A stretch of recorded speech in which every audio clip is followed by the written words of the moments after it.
In this lecture, I'm going to show you how you can edit your footer part. Now let's show you how you can edit the footer.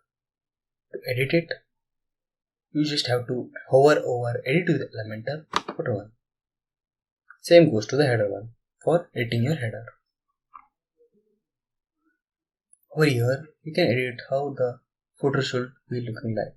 You can see this is 4 column, 5 column footer with the icon, call, address, and then different menus.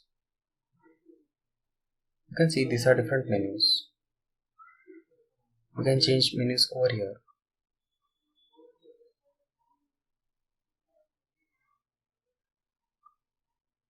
So this way you will be able to change your menus.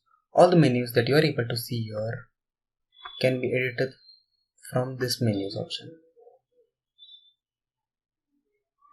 In this menus, you'll be able to see option to you can add new menus, and all the menus will be available over here, which you can choose for the footer.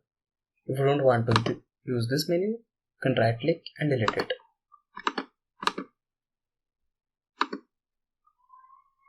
If you don't want this column, you can delete from here. If you don't want this icon, you can go ahead and change from here.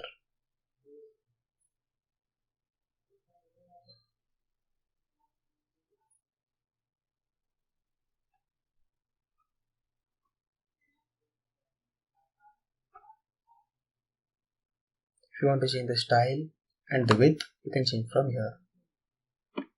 Same way, you'll be able to change this call as text, change this text, change this text, as well as you can change this text. Social icons, if you don't want it, just delete it from here and update it. This is how easier for you to edit your header and footer. Once you're done, click on visit site to see your footer. Now let's see if the footer has been changed. So as you can see, the footer has been changed. So this way you'll be able to easily edit your footer part. If you want new columns, right click over here and click on add new column, and a new column will be added. So this way you don't have to worry about any of the things like any new column or new section in the footer part or new menu option.